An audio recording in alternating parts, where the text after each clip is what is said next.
Assalamualaikum warahmatullahi wabarakatuh. Perkenalkan nama saya Rudi Pari, Stambuk 033 2002 0013. Di sini saya akan mempresentasikan hasil percobaan dari laboratorium fisika 2,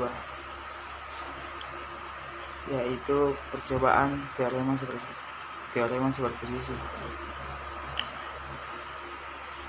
Dapat digunakan untuk memperlihatkan jaringan yang memiliki dua buah sumber atau lebih. Masing-masing sumber akan diperlakukan sendiri-sendiri dan jumlah aljabarnya diperoleh untuk menentukan besaran tertentu pada jaringan yang tidak diketahui.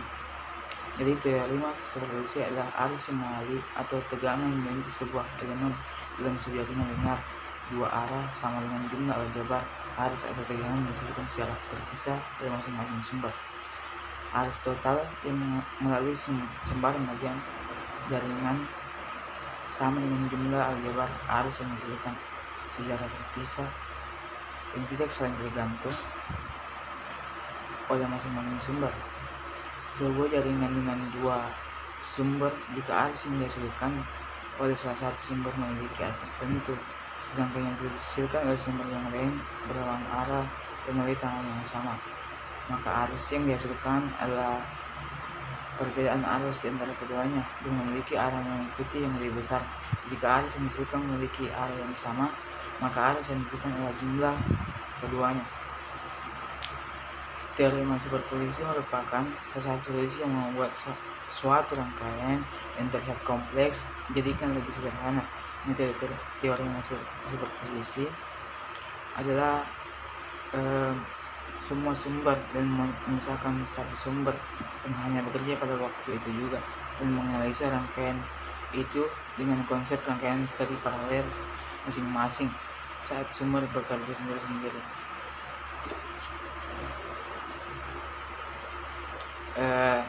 Thevenin adalah salah satu teorema yang berguna untuk analisis sirkuit listrik.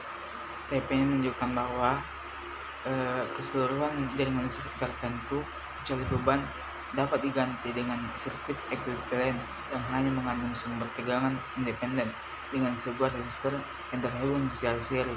Sedemikian hingga hubungan antara arus listrik dan tegangan beban tidak berubah. Jika suatu rangkaian listrik dapat disederhanakan menjadi dua bagian besar seperti berikut pada gambar.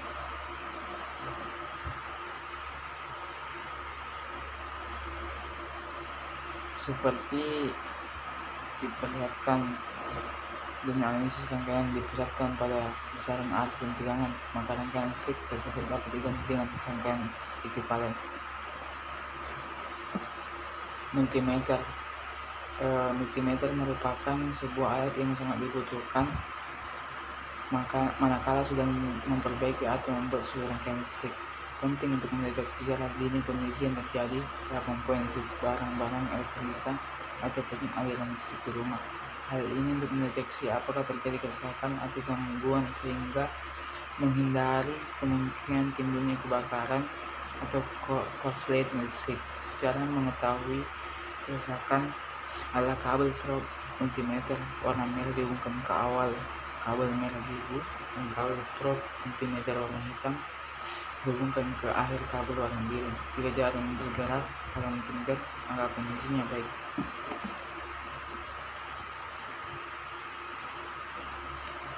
Pengertian dari alat juga dikenal dengan istilah multitester.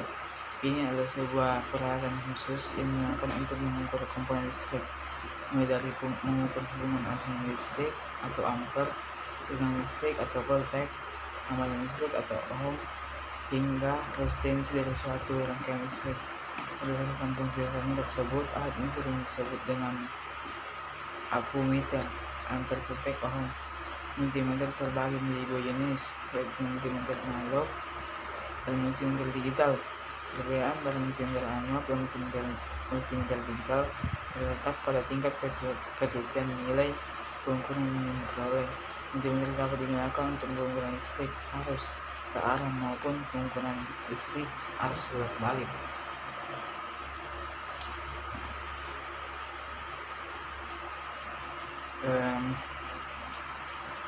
Adapun jenis multimeter yaitu yang pertama analog. Ini alat ukur yang pertama, yaitu analog ini memiliki ciri pada tampilan jarum jam yang dilengkapi dengan range-range angka hasil ukur.